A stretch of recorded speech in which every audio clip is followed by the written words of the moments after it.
Mesdames, Mademoiselles et Messieurs, bonsoir, bienvenue sur la plateau Tempo Afrique TV. Dans l'émission rétrospective de la semaine, je suis votre fidèle serviteur Moussa Diawara. Aujourd'hui, nous allons parler de la politique américaine puisque nous vivons aux États-Unis, beaucoup plus précisément à Minneapolis.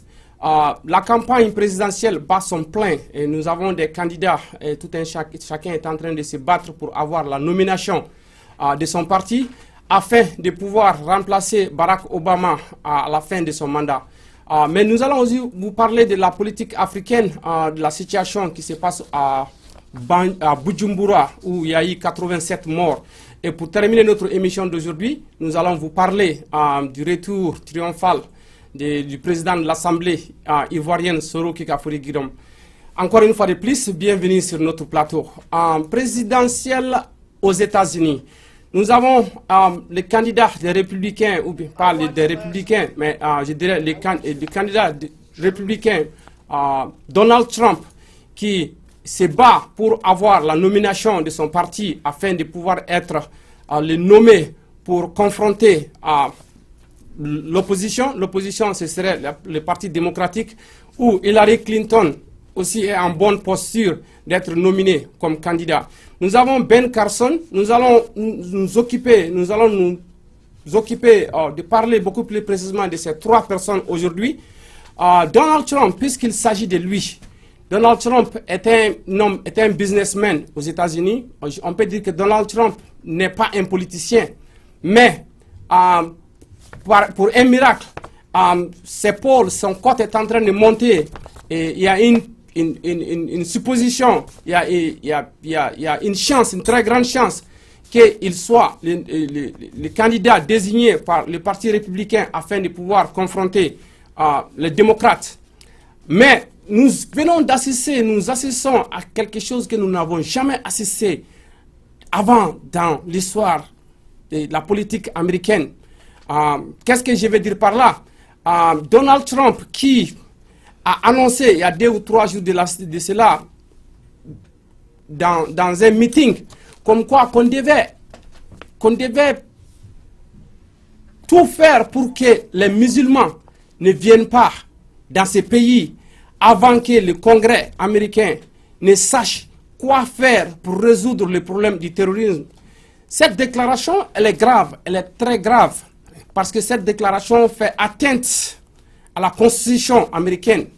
Cette déclaration a été critiquée largement partout aux États-Unis par les démocrates, mais aussi par les membres de son propre parti.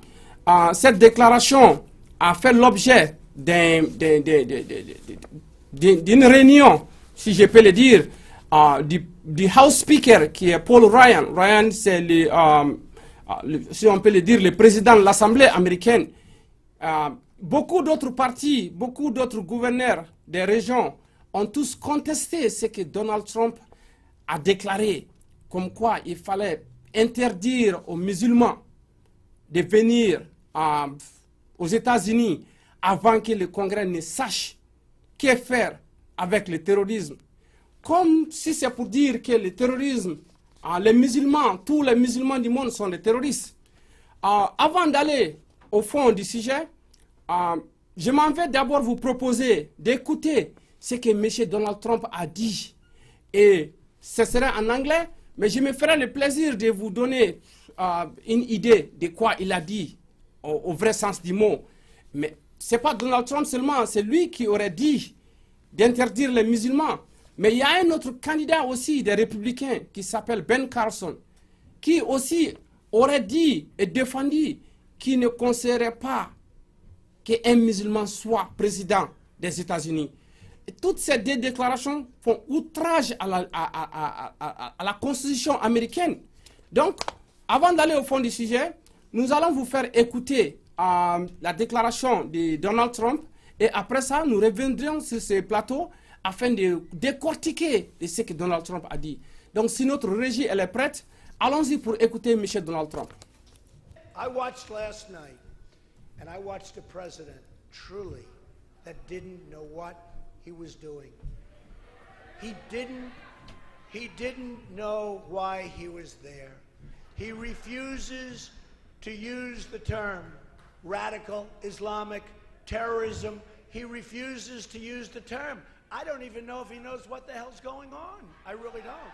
Donald J. Trump is calling for a total and complete shutdown of Muslims entering the United States until our country's representatives can figure out what the hell is going on. A poll from Center for Security Policy released data showing 25% of those polled agreed that violence against Americans, these are people that are here, by the way, people here, 25, not 1%. By the way, 1% would be unacceptable. 1% is unacceptable. 25% of those polled agreed that violence against Americans here in the United States is justified as part, think of that, as part of the global jihad.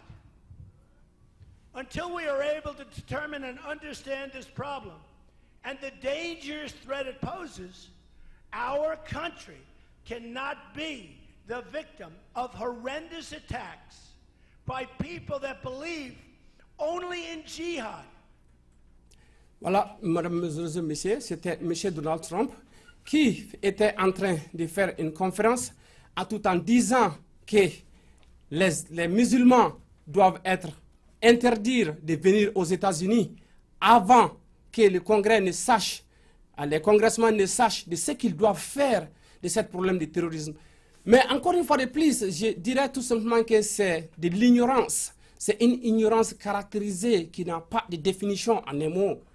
Pourquoi je le dirais? D'abord, les musulmans ne sont pas des terroristes. Ceux qui sont en train de commettre de ces actes crapuleux, de ces actes odieux, qui se réclament de la religion musulmane, nous dirons que ce n'est pas des musulmans. Parce que c'est pas ce que la religion musulmane a enseigné. Dans aucun Coran de la religion musulmane, vous ne verrez que c'est écrit quelque part comme quoi que des musulmans doivent aller s'attaquer à des innocentes personnes, que des musulmans doivent tuer des gens. Ceux qui sont en train de commettre ces actes ignobles, ces actes terroristes, nous ne les qualifions pas de musulmans.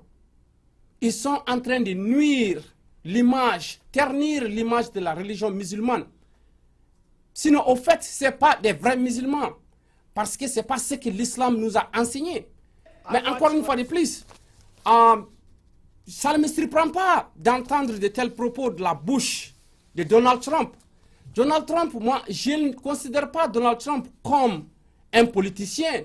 D'ailleurs, il a si bien dit, Donald Trump n'est pas un politicien. Donald Trump est un homme de business. Et je pense que quand on n'est pas politicien et qu'on ne fait que du business, on doit s'atteler à cela et laisser les politiciens faire de la politique. Parce que ce qu'il vient de dire, c'est une offense à toute une religion entière. C'est une discrimination raciale, criarde, de choisir certaines couches de la société, de choisir certaines religions, de leur interdire ou de proposer à ceux qu'on leur interdise de venir ici aux États-Unis. Mais ce que Donald Trump oublie, cette même religion musulmane est représentée dans toutes les couches socio-politiques, militaires et professionnelles aux États-Unis. Les États-Unis sont faits pas seulement d'une seule religion. Les États-Unis sont faits de beaucoup de religions. Toutes les religions y trouvent leur place. Donc pour un candidat à l'élection présidentielle des États-Unis, qui se permet de le dire qu'on doit interdire les musulmans de venir aux États-Unis avant de pouvoir régler les problèmes du terrorisme, moi je dirais tout simplement que c'est de l'ignorance. C'est une ignorance criarde. Et cela, nous n'en avons pas besoin. Parce que ce que Donald Trump est en train de dire, il est en train d'agiter les Américains les uns contre les autres. Parce que de ce dit, nous avons vu de ces réunions, nous avons vu de ces regroupements, des gens qui croient en ce qu'il dit, des gens qui se regroupent pour le supporter, c'est pour créer une tension. Et cette tension-là, nous n'en avons pas besoin. Nous n'en avons pas besoin. On peut faire battre campagne sans autant dire des trucs incendiaires qui vont susciter, qui vont provoquer un certain désordre dans ce pays. Nous n'en avons pas besoin. Mais Donald Trump, il n'est pas le seul à être cet ignorant dont il est. Il n'est pas le seul à parler de cette manière. D'accord, il est le seul à parler d'une manière aussi grave qui est une atteinte à la liberté, disons, à la constitution américaine. Mais de l'autre côté, dans le même parti encore, dans cette même partie des républicains, il y a un autre candidat du nom de Ben Carson. Ce Ben Carson aussi a fait quelque chose de similaire comme Donald Trump, puisqu'il aurait dit qu'il ne conseillerait pas qu'il y ait un candidat ou bien qu'il y ait un président américain musulman. Qu'est-ce que cela veut dire? Est-ce qu'un musulman est différent d'un chrétien? Est-ce qu'un musulman est différent d'un juif? Est-ce qu'un musulman est différent d'un Bouddha ou bien d'autres religions? Cela nous montre que la religion musulmane est en train d'être catégorisée comme la religion du diable, comme la religion du mal, comme la religion qui ne fait que tuer les gens. C'est qu'il y a quelque chose de faux et archi-faux. Parce que, encore, je reviens à la charge pour dire que ceux qui sont en train de commettre ces actes ignobles, ces actes de barbarie, ils ne tuent pas seulement les chrétiens. C'est des gens qui tuent tous ceux qui trouvent à leur passage. C'est des gens qui se réclament de la religion musulmane. C'est des gens qui disent qu'ils sont en train de faire au nom de Dieu, au nom du prophète Mohammed, paix et salut sur son âme. Mais ce n'est pas ce qui est enseigné dans la religion musulmane. Ce n'est pas ce qui est écrit dans le Saint-Coran. La religion musulmane est une religion de tolérance, de pardon, de respect mutuel, mais non pas une religion de diable. Donc, pour voir un Donald Trump en train de diaboliser la religion musulmane, je ne cesserai de le dire, est une atteinte à la constitution de ce pays.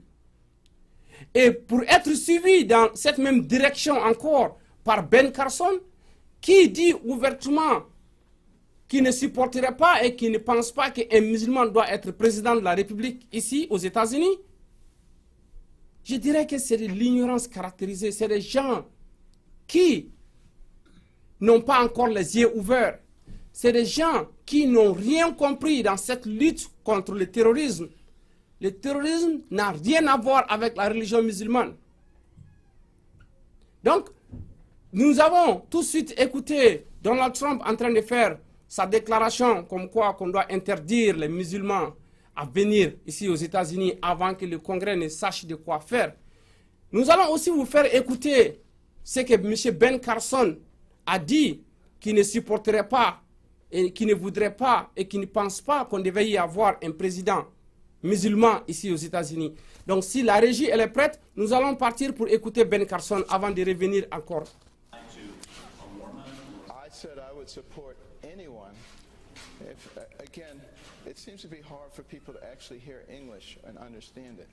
I said I would support anyone, regardless of their background, if in fact they embrace American values and our Constitution and are willing to place that above their beliefs. Dr. Carson, doesn't that play into an underlying suspicion that Muslim Americans are prone to radicalism? Why should they have to outright denounce Sharia law, for example, when a Christian is not as Because Sharia law is completely antithetical to Americanism. That's why. Dr. Carson, this is something that's now defining your campaign. People are seeing you as being anti-Muslim with your statements. How do you fix that? How do you come back from this perception? The only way we fix that is fix the PC culture in our country. which only can listen to one narrative. And if it doesn't fit their philosophy, then they have to try to ascribe some motive to it to make it fit. That's how we fix it. We fix America, and we get people to actually start listening and being capable of understanding what is the principles of our country and our Constitution, and stop trying to fit everything into a PC model. What is your understanding of the PC culture? The PC culture says whenever you're asked a question, it has to be answered in a certain way. And if you don't answer it that way, then let's attack, and let's not try to actually understand what a person's saying. Let's just attack, attack, attack. And hopefully everybody else will look at that and they will realize they're never supposed to say something like that again. That's what the PC culture is. Dr. Carson, do you think that a Muslim American would be comfortable voting for you? I think a lot of them would. I heard from a lot of Muslim Americans just within the last 24 hours that I've worked with, that I've trained, that I've operated on, who say, we know you, we understand exactly what you're talking about. Voilà, c'était M. Ben Carson qui était en conférence de presse et qui était en train de donner sa version. Il y a une autre bande, une autre vidéo, une autre conférence de presse où il parlait qu'un président, un musulman ne doit pas être président de la République des États-Unis. Cette déclaration de M. Donald Trump et de M. Ben Carson a rendu furieuses les vrais politiciens américains. Donc il y a eu des réactions un peu partout. Des réactions de la partie démocratique, Hillary Clinton beaucoup plus précisément, qui a envoyé un tweet pour dire que la déclaration de M. Donald Trump fait une atteinte à la Constitution américaine. Mais aussi, le secrétariat général de la Maison-Blanche aussi ont organisé une conférence de presse pour dénoncer tout simplement, pour dire que ce que Donald Trump aurait dit est une atteinte à la Constitution américaine, et que pas seulement que c'est une atteinte pour la Constitution américaine, et qui trouve que ce que Donald Trump a dit devait le disqualifier automatiquement d'être un candidat pour les élections présidentielles à venir. Il y a eu beaucoup de réactions d'un peu partout dans le monde, mais ce que nous devons retenir dans tout ça, c'est que M. Donald Trump, de quoi a-t-il peur? Il ne fait que répéter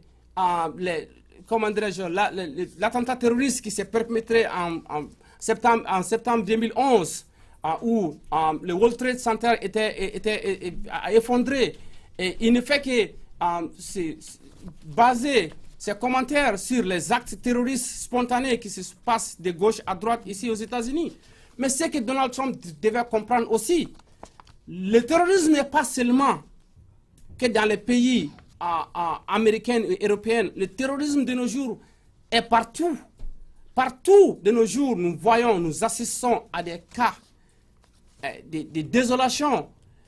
Encore une fois de plus, tout cela devait lui faire comprendre que l'islam modéré n'a rien à voir avec les actes terroristes. Il devait comprendre que ce n'est pas tous les musulmans du monde entier qui sont des terroristes. Et la même chose pour M. Ben Carson, qui dit qu'un musulman ne doit pas être un Américain, un président des États-Unis. Si un musulman ne doit pas être président des États-Unis, trouve-t-il qu'un chrétien doit être forcément président des États-Unis, ou bien un Bouddha, ou bien d'autres religions? Nous ne devons pas politiser, islamiser, politiser la religion dans la politique. Si vraiment M. Donald Trump cherche les voies et moyens pour avoir la nomination des républicains, moi personnellement, nous aurons conseillé de prendre des voies nobles, des voies qui ne font pas atteinte à la Constitution. Parce que ce qu'il a dit, encore une fois de plus, c'est anticonstitutionnel. Il ne peut pas dire ou demander que le Congrès doit voter une loi à ce qu'on interdit les musulmans de rentrer aux États-Unis et d'attendre à ce que le Congrès sache de quoi ils doivent faire pour arrêter l'hémorragie l'hémorragie du terrorisme, il doit savoir que le terrorisme n'est pas seulement ici aux États-Unis. Nous avons assisté à des cas d'attaque en France. Nous continuons d'assister à des cas d'attaque au Nigeria, au Mali, en Tunisie, au Maroc, un peu partout dans le monde. Et tous ces pays que je viens de citer sont des pays à majoritaire musulmans. Donc le terrorisme ne vise pas seulement que les Américains. Les terroristes visent partout où ils pensent que leur cible doit y se trouver. Encore une fois de plus, pour vous expliquer, les amis téléspectateurs, de mieux comprendre la gravité de ce que M. Donald Trump a dit, nous allons essayer de vous faire jouer cette vidéo de conférence presse de Hillary Clinton et suivie de la conférence de presse aussi de la Maison Blanche et d'entendre de la bouche des acteurs politiques américains la gravité de la situation. Donc si notre régie elle est prête, nous allons partir pour vous faire écouter ce que Hillary Clinton, qui cherche à avoir la nomination du Parti démocratique, a dit, et suivi de la Maison Blanche. Le presse secrétaire de la Maison Blanche aussi va nous dire de ce qu'il en pense de cette déclaration-là. We need more of that, including from the private sector. Social media companies can also do their part by swiftly shutting down terrorist accounts so they're not used to plan, provoke, or celebrate violence. Online or offline, the bottom line is that we are in a contest of ideas against an ideology of hate, and we have to win. Let's be clear, though. Islam is not our adversary. Muslims are peaceful and tolerant people and have nothing whatsoever to do with terrorism.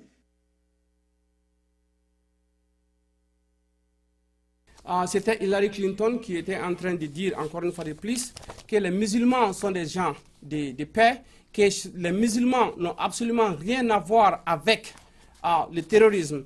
C'est qu'il y a quelque chose de très vrai. Ceux qui sont en train de commettre ces actes criminels, qui se réclament de la religion musulmane, nous ne les considérons pas comme des musulmans. Pourquoi? Pour la simple raison que ce n'est nulle part dans le Coran pour dire qu'on doit se lever pour aller tuer des innocentes personnes, pour aller créer de la désolation, pour aller s'aimer de la terreur. Au nom de quoi? Au nom d'une religion. Et cette religion est pratiquée à travers le Saint-Coran. Et pour qui que ce soit, que tu sois musulman, que tu sois chrétien, que tu sois quoi qu'il en soit, qui veut mieux comprendre de quoi s'agit-il, qu'est-ce que c'est que la religion musulmane? Je pense que la réponse, tout un chacun a la réponse dans sa main. Si tu sais lire, si tu sais écrire, cette Coran, le Saint-Coran, elle est écrite dans toutes les langues du monde. Tout ce que les gens auront à faire, c'est de prendre ce Saint-Coran et de la lire du début jusqu'à la fin pour mieux comprendre qu'est-ce que c'est que le Saint-Coran, qu'est-ce que c'est que la religion musulmane. Mais qu'on arrête, que Donald Trump arrête, que Ben Carson arrête de diaboliser la religion musulmane comme une religion de terreur, comme une religion qui n'a aucune valeur. Ce n'est pas ce que c'est que la religion musulmane. La religion musulmane, elle est basée sur le respect mutuel. La religion musulmane, elle est une religion de paix et de retenue, mais pas de la terreur. Donc, pour vous faire passer le dernier presse conférence de la Maison Blanche, vous allez, encore une fois de plus, entendre ces mêmes acteurs politiques américains qui condamnent fermement l'attitude, qui condamnent fermement les propos de M. Donald Trump, comme quoi qu'on doit interdire aux musulmans du monde entier de venir ici aux États-Unis avant de savoir ce qu'ils doivent faire. Si tel était le cas, ou si tel devrait être le cas, peut-être que le monde entier doit arrêter de venir ici aux États-Unis pour que les Américains eux-mêmes restent ici et chercher à savoir que faire d'abord avant de commencer à laisser les gens revenir encore dans ce pays. Donc nous allons partir pour regarder, pour vous faire écouter la conférence de presse de la Maison Blanche, si la régie elle est prête. Dustbin of history like equality to it. from the vacuous sloganeering to the outright lies to even the fake hair, the whole carnival barker routine that we've seen for some time now. The question now is about the rest of the Republican Party and whether or not they're going to be dragged into the dustbin of history with them. And right now, the current trajectory is not very good.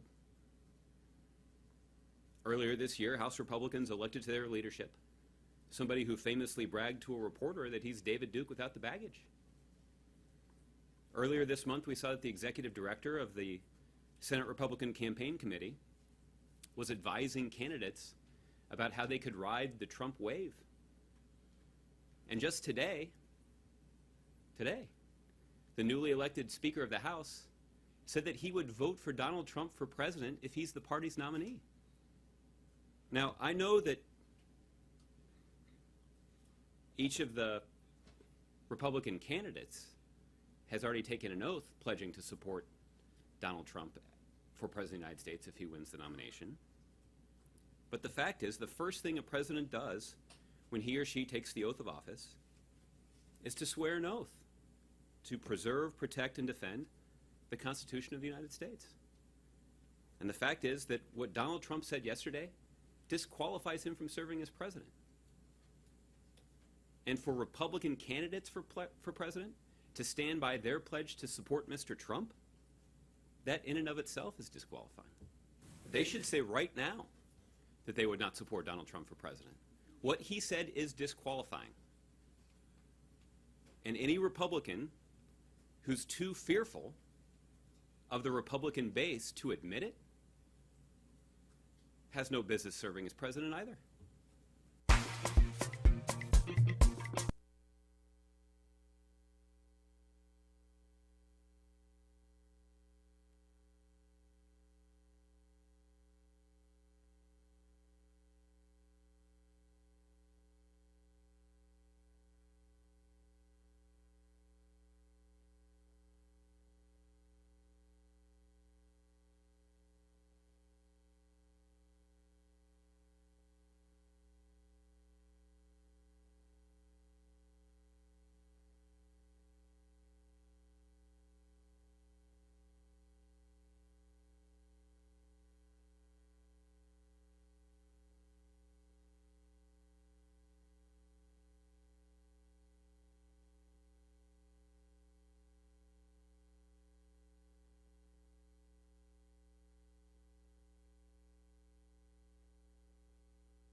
I watched last night.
pour être leur candidat à l'élection présidentielle. Ça sera suicidaire. Et si les Américains, si les républicains le veulent, qu'ils le font, c'est pour tout simplement donner la voix aux démocrates pour continuer d'être à la Maison-Blanche. Nous aurons préféré avoir un président qui respecte toutes les religions, qui respecte tous les citoyens, qui respecte tout le monde. Mais nous n'avons pas besoin d'un président qui fera une distinction entre musulmans et chrétiens, qui fera une distinction entre juifs et bouddhas. Ça, ce président, nous n'en avons pas besoin. Donc, c'était le rétro de la journée d'aujourd'hui sur les élections présidentielles à venir ici aux États-Unis. Maintenant, nous allons partir de l'autre côté du bout du monde, qui est en Afrique, où à Banjul, à Bujumbura, il y a eu 96 morts hier. La crise politique à Bujumbura continue de faire parler d'elle-même. Il y a 9 mois de cela, il y a eu des élections présidentielles. Et ces élections présidentielles avaient été émaillées de problèmes. La candidature du président à sa propre succession était un problème. Et Nkurunziza avait réussi à se réélire comme président de la Bujumbura. Et de ce jour, juste à nos jours, de son élection à nos jours, il n'y a pas de jour qui passe s'il n'y a pas de manifestations dans les rues de Bujumbura, de la Burundi. Donc aujourd'hui, qu'est-ce qui va se passer avec cette tuerie de 96 personnes? L'armée aurait dit qu'ils avaient été attaqués par des bandits et qu'ils avaient tout le droit de riposter. Et cette riposte-là, dans tous les quartiers où il y a généralement des manifestations contre le régime, dans ces quartiers, il y a des jeunes qui ont été fusillés de gauche à droite, d'autres à bout portant, selon notre confrère agence RFI. Les jeunes Afrique aussi parlent de la même chose. Donc, nous allons continuer de vous donner des informations de cet nouvel développement qui se passe à Bujumbura. Et pour terminer notre édition aujourd'hui, nous vous informons que la crise qui sévit toujours en Côte d'Ivoire avec le président de l'Assemblée, Soro Kikafuri Guillaume, qui était en France, où il y avait eu un mandat d'amener contre Soro. Cette mandat d'amener, non seulement elle a été levée, mais Soro Kikafuri Guillaume a été accueilli à l'aéroport Félix Houphouët-Boigny avant-hier en grande pompe à 2 h du matin.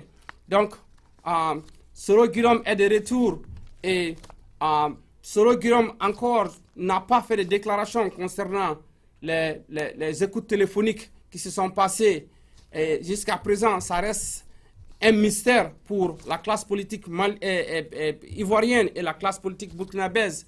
Nous allons attendre à ce que le nouveau président Roch Marc Christian Kaboré prenne fonction et de voir où nous allons partir avec cette situation qui continue d'évoluer entre la Côte d'Ivoire et le Burkina Faso. Mesdames, Mesdemoiselles et Messieurs, c'était rétrospective de ce samedi 12 décembre 2015.